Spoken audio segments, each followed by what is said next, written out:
All right, so here we go. We are now on chapter five. The book has definitely escalated a lot. I hope you guys have been keeping up and listening to the chapters. So here we go. I woke up late in the afternoon. For a second, I didn't know where I was. You know how it is when you wake up in a strange place and wonder where in the world you are until memory comes rushing over you like a wave. I have convinced myself that I dreamed everything that had happened the night before. I'm really home in bed, I thought. It's late. Both Derry and Soda pop her up. Derry's cooking breakfast, and in a minute, he and Soda will come and drag me out of bed and rustle me and tickle me, and I'll be there eating breakfast with him. Johnny and Two Bit and the gang will all come over too, and I'll tell the stories, and we'll have a good time, and everything will be all fine. But then suddenly, I realized where I was. Johnny? I called out, and the old wooden church echoed, Johnny, Johnny, Johnny. I looked around wildly, almost panic stricken, but then caught sight of some crooked lettering written on the dust on the floor. Went to get supplies. Be back soon. J.C. Whew. I sighed and went to the pump to get a drink. The water from it was like liquid ice and it tasted funny, but it was water. I splashed some on my face. That woke me up pretty quickly. I wiped my face off of Johnny's jacket and sat down on the back steps. The hill of the church was on the drop off, suddenly about 20 feet from the back door, and you could see for miles and miles. It was like sitting on top of the world. So where the church is, if you go to the back of the church, there's a water pump there. And then what he's saying is you can imagine this, like there's like a ledge and he can just see like down below and like you can see all the landscape. That's how beautiful everything looks. So this is kind of where they are right now. I heard someone coming up through the dead leaves toward the back of the church, and I ducked inside the door. And then I heard a whistle, long and low. I knew that whistle well enough. It was used by the shepherd gang for Who's There. I returned it carefully and then darted back. I popped myself on my elbows and grinned up at him. Hey, Johnny, fancy meeting you here. So they still have like a sense of humor. He looked down at me over a big package. I swear, Pony Boy, you're starting to act more and more like Two-Bit every day. I tried unsuccessfully to cock my eyebrow, but I really couldn't. Who's acting? I am like Two-Bit. So what'd you get? Come on inside. Dally told us to stay inside. So we went inside. Johnny dusted off the table with his jacket and started taking things out of the sack and lining them up neatly. A week's supply of bologna, 2 loaves of bread, a box of matches, Johnny went on. I tried to watch. I got tired of watching him do it all, so I started digging into myself. I sat down in the dusty chair. A paperback copy of Gone with the Wind? I've always wanted that. How'd you know? So Gone with the Wind is a very old book. It's a classic. And I remember Ponyboy loves to read. Johnny read. I remembered you saying something about it once, and when me and you went to that movie, remember? I thought you could maybe read it out loud to help kill time or something. Gee, thanks. I put the book down reluctantly. I wanted to start it right then. Peroxide? A deck of cards? Suddenly I realized something. Johnny, you ain't thinking of. Hmm? What do you think Johnny's thinking with peroxide? Interesting. I want you to take a second to think about that. Peroxide.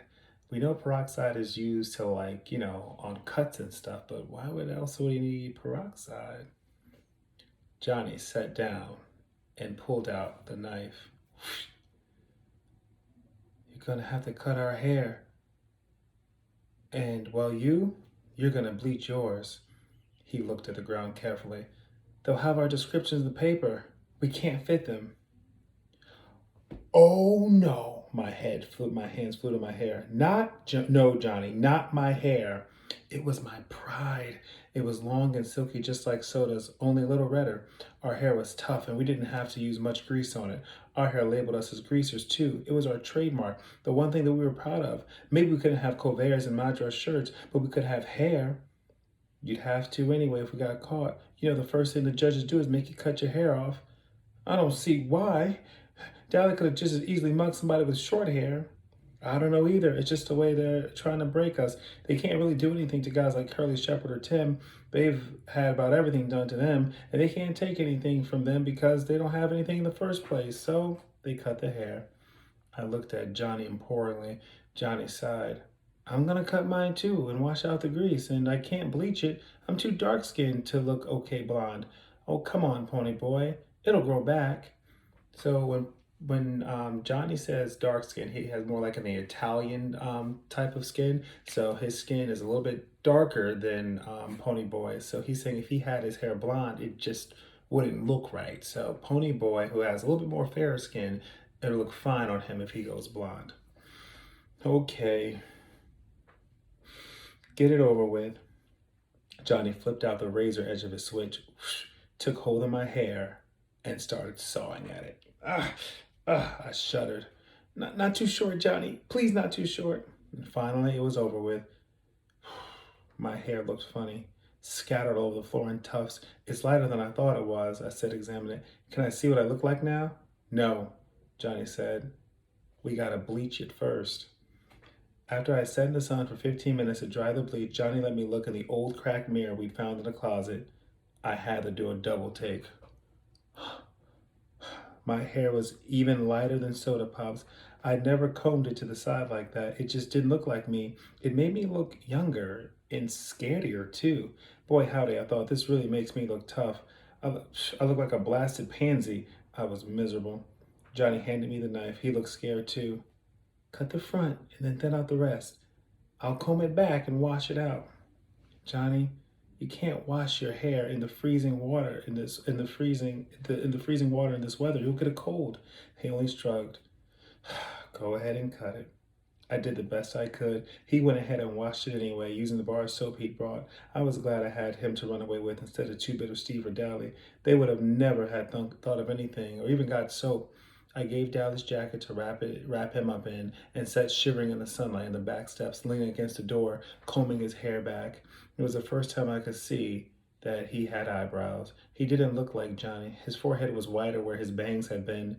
It would have been funny if we hadn't been so scared. He was still shivering with cold. I guess. I guess we're disguised now. I leaned back to him subtly. I guess so. Oh, shoot, Johnny said with fake cheerfulness. It's just hair. Shoot, nothing. It took me a long time to get that hair just like I wanted to, and besides, this just ain't us. It's not like being in Halloween in a costume. We can't get it off. Well, we gotta get used to it. We're in big trouble, and it's our looks or us. I started eating a candy bar. I'm still tired. To my surprise, the ground blurred, and I felt tears about to run down my cheeks. I brushed them off hurriedly, and Johnny looked as miserable as I felt. I'm sorry I cut at your hair off, pony boy. Oh, it ain't that, I said between bites of chocolate. I mean, not all of it. Just a little spooky. I really don't know what's the matter. I'm just all mixed up. I know. Things have been happening so fast. I put my arms across his shoulder to warm him up. Two Bit should have been in that little one-horse store. Man, we're in the middle of nowhere. The nearest house is 2 miles. Things were lying out wide open, just waiting for someone slick like Two Bit to come and pick him up. He could have walked out of there with half the store. Good old Two Bit. He must have been homesick as I was. Remember how he was wisecracking last night? I said, last night. Just last night, we were walking with Sherry and Marcia over Two Bits. Just last night, we were laying and we were looking up at the stars and dreaming and... Stop it! Johnny gasped from between clenched teeth. Just shut up about last night. I killed a kid last night. He could have been over 17 or 18. I killed him. How'd you like to live with that? And he was crying. I didn't mean to, I blurted out. But they were drowning you, and I was scared. And then he got quiet. You know, people sure do have a lot of blood in them. He got up suddenly and began pacing back and forth, slapping his pockets. What are we going to do? I was crying by then. It was getting dark and I was cold and lonesome. I closed my eyes and leaned my head back, but the tears came anyway. This is my fault, Johnny said, miserable, for bringing a little 13-year-old kid along. You ought to go home.